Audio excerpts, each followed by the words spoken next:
Japan کا ایک جزیرہ شیشی جیما جو مین لینڈ جاپان سے تقریباً 980 کلومیٹر کے فاصلے پر واقع ہے 35 مربع کلومیٹر رقبے پر مشتمل اس جزیرہ کی آبادی 2000 نفوس پر مشتمل ہے، لیکن آج پرامن نظر آنے والا یہ جزیرہ دوسری جنگ عظیم میں نہ صرف ایک خون آلود اور تباہ کن میدان جنگ تھا بلکہ ایک ایسا خوفناک راز اپنے سینے میں چھپائے ہوئے تھا جس کی یاد امریکی فوج کے لیے ہمیشہ ایک ڈراؤنے خواب کی مانند رہے گی۔ جولائی 1944 جاپان کے خلاف امریکہ کی فل سکیل جنگ اپنے عروج پر تھی اور جاپان کو ایک کے بعد ایک محاذ پر شکست کا سامنا تھا۔ جزیرہ شیشی جیما پر جاپانی فوج نے اپنی کچھ مضبوط ترین عسکری تنصیبات بشمول 2 ریڈیو ٹاورز قائم کر رکھی تھیں، اور یہ جزیرہ اسٹریٹجک اعتبار سے جاپان کے لیے بہت اہم تھا۔ جاپانیوں کی کمیونیکیشن لائنز تباہ کرنے کے لیے امریکی افواج نے اس جزیرے پر موجود دونوں ریڈیو ٹاورز کو بمباری کر کے تباہ کر دینے کا فیصلہ کر لیا، لیکن اس پورے جزیرے کے چپے چپے پر جاپانیوں نے طیارہ شکن گنز کا جال بچھا رکھا تھا۔ جزیرہ کی فضاؤں میں پہنچ کر مطلوبہ ہدف پر بم گرا پانا تو درکنار، جزیرے کے قریب پھٹک پانا بھی کسی دشمن جہاز کے لیے آسان نہ تھا، لیکن تمام خطرات کے باوجود امریکہ نے بحر الکاہل میں تعینات اپنے طیارہ بردار بحری جہازوں سے اپنے جدید جنگی طیاروں کے اسکواڈرنز کو شیشی جیما پر بمباری کے لیے بھیجنے کا آغاز کر دیا، لیکن زبردست جاپانی مزاحمت نے امریکی حملے کا رخ موڑ دیا اور کئی طیاروں سے ہاتھ دھو بیٹھنے کے بعد امریکہ نے حملہ چند دن کے لیے ملتوی کر دیا۔ 2 ماہ تک امریکی افواج بارہا شیشی جیما کے ٹاورز کو تباہ کرنے کے لیے فضائی حملے کرتی رہیں، مگر ہر مرتبہ انہیں کئی طیاروں اور پائلٹس کا نقصان سہنا پڑ رہا تھا۔ ستمبر 1944 امریکی فضائیہ ایسا ہی ایک تازہ حملہ کرنے جا رہی تھی۔ اس حملے میں 15 امریکی ایونجر طیارے حصہ لے رہے تھے، جنہوں نے امریکی ایئرکرافٹ کیریئر USS سین جاسنٹو سے پرواز کی تھی۔ ان طیاروں کے پائلٹس میں ایک 20 سالہ پائلٹ جارج بھی شامل تھا، جو کہ اس وقت امریکی بحریہ کے سبھی پائلٹس میں سب سے کم عمر تھا۔ حملے کی صبح جارج اپنے ریڈیو آپریٹر ڈیل اور جہاز کے گنر ٹیڈ کے ساتھ جہاز میں سوار ہوا، باقی گروپ کے ساتھ طیاروں سمیت شیشہ جیما کی طرف روانہ ہو گیا۔ جاپانی طیارہ شکن گن سے بچنے کے لیے وہ سب 8000 فٹ بلندی پر پرواز کر رہے تھے تاکہ ان کی حد ضرب سے باہر رہیں، لیکن ہدف کے قریب پہنچ کر بم گرانے کے لیے جارج کو اپنا طیارہ کم بلندی پر لانا ہی تھا۔ اس نے ایک خطرناک غوطہ لگاتے ہوئے طیارے کو ٹھیک ایک ریڈیو ٹاور کی طرف بڑھایا اور طیارہ شکن گنز کی گولیوں کی بوچھاڑ میں حتی الامکان طیارے کو ہدف کے نزدیک سے نزدیک لے جانے کی کوشش کرنے لگا۔ اس دوران طیارہ یکے بعد دیگرے 3-4 طیارہ شکن گولیوں کا نشانہ بنا۔ اپنی آخری حد تک غوطہ لگانے کے بعد جارج نے بم گرا دیے، جو کہ پہلی مرتبہ ٹاور کے اتنے نزدیک گرے کہ ٹاور کو اس بمباری سے ناقابل تلافی نقصان پہنچا اور وہ آؤٹ آف ایکشن ہو گیا۔ لیکن جارج کو اس خطرناک غوطہ زنی کی بھاری قیمت چکانا پڑی۔ کئی طیارہ شکن گولیوں کا نشانہ بننے کے بعد اب اس کے جہاز میں آگ لگ چکی تھی۔ وہ کسی بھی لمحے دھماکے سے پھٹ سکتا تھا یا زمین بوس ہو سکتا تھا۔ جارج نے طیارے کا رخ فوراً جزیرے سے باہر سمندر کی طرف موڑ دیا۔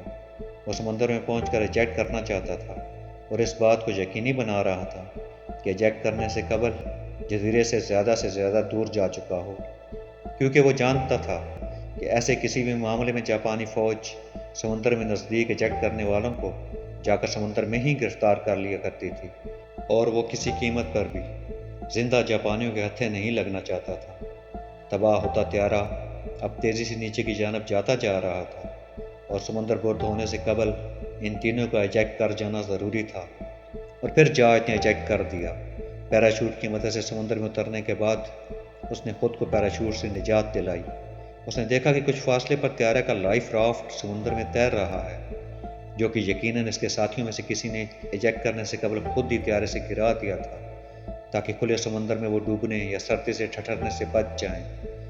رافٹ پہ چڑھنے کے بعد جارج نے ادھر ادھر دیکھ کر اپنے دیگر 2 ساتھیوں کا پتہ چلانے کی کوشش کی، لیکن بدقسمتی سے وہ زندہ نہ بچ پائے تھے۔ جارج کے طیارے کے علاوہ بھی 3 طیاروں کو مار گرایا گیا تھا اور ان کے پائلٹس و عملے کے دیگر افراد بھی پانی میں ایجیکٹ ہوئے تھے۔ کچھ ہی دیر میں جارج نے دور سمندر میں کچھ بوٹس کو اپنی سمت میں بڑھتے ہوئے دیکھا اور اس کا دل دہل کر رہ گیا۔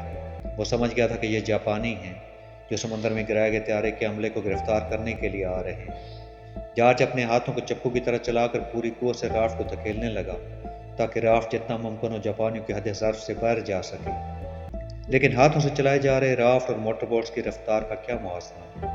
فاصلہ ہر سیکنڈ کے ساتھ تیزی سے کم ہوتا جا رہا تھا، لیکن پھر اچانک فضا میں طیاروں کی گرج اور پھر کان پھاڑ دینے والی گولیوں کی تڑتڑاہٹ گونجی۔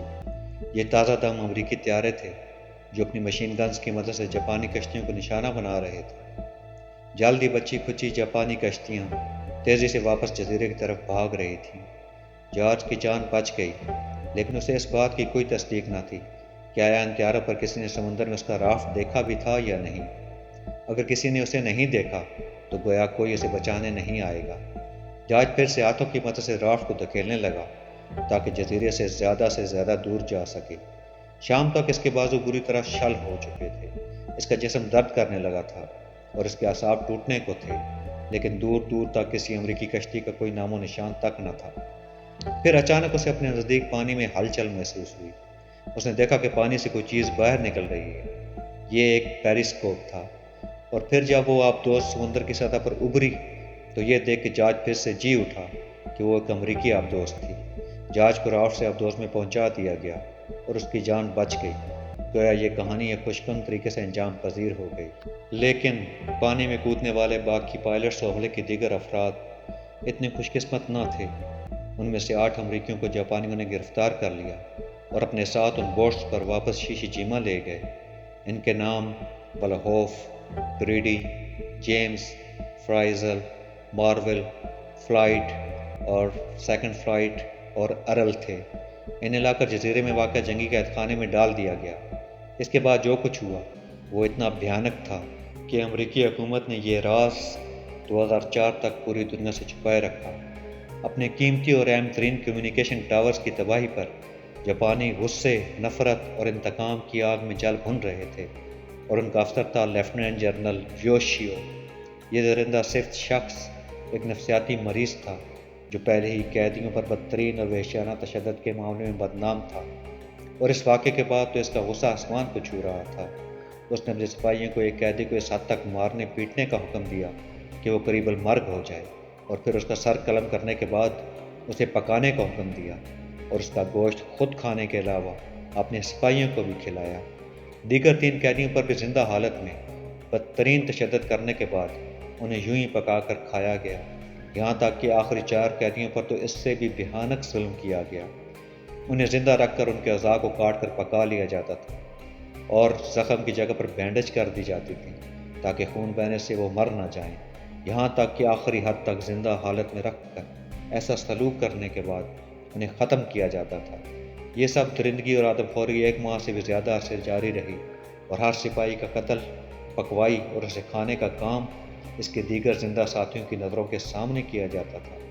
جنگ جیتنے کے بعد جب امریکیوں کو اس بھیانک واقعے کا علم ہوا اور انہوں نے شیشی جیما میں گرفتار جاپانیوں کی نشاندہی پر کھدائی کر کے اپنے ساتھیوں کی ہڈیاں برآمد کیں تو ان پر سختہ طاری ہو گیا۔ حکومت امریکہ نے سختی سے اس خبر کو چھپائے رکھنے کے احکامات دیے، اور 2004 سے قبل یہ سانحہ دنیا کی نظروں سے اوجھل رہا۔ انجام کار جنرل یوشیو اور اس کے سبھی ساتھیوں کو اس درندگی اور دیگر جنگی جرائم کے عوض 24 ستمبر 1947 کو گوام میں تخت پر لٹکا دیا گیا، اور اس سانحے میں زندہ بچنے والا واحد خوش قسمت پائلٹ جارج ایچ بش تھا، آگے چل کر امریکہ کا 41واں صدر بن گیا۔ اور اب کچھ گزارشات امریکی حکمرانوں کے لیے۔ چاہیے تو یہ تھا کہ اس ظلم سے وہ سبق سیکھتے اور دنیا میں ہونے والے مظالم کے خلاف کام کرتے، لیکن انہوں نے سبق سیکھنے کے بجائے اس سبق کو اپنا لیا اور اس کے بعد ہزاروں اقوام ظلم کے پہاڑ توڑے۔ یہ بات امریکی حکمرانوں کے لیے ہے۔ جہاں تک تعلق ہے امریکی عوام کا، تو وہ آج بھی کسی بھی اسلامی ملک سے زیادہ کہیں بھی ہونے والے ظلم، جیسے آج کل فلسطین پر جو مظالم ہو رہے ہیں، اس کے خلاف بھرپور مزاحمت کر رہی ہے، اور کسی بھی اسلامی ملک سے زیادہ فلسطین کے حق میں سب سے بڑے مظاہرے امریکہ کے اندر ہو رہے ہیں۔ اب امریکی حکمرانوں کو بھی ہوش کے ناخن لینے چاہیے۔ اور ایسی ظلم اور بربریت کی سرپرستی سے باز آنا چاہیے۔ اللہ مظلوم کی مدد فرمائے اور ظالم کو اس کے انجام تک پہنچائے۔ الہی آمین۔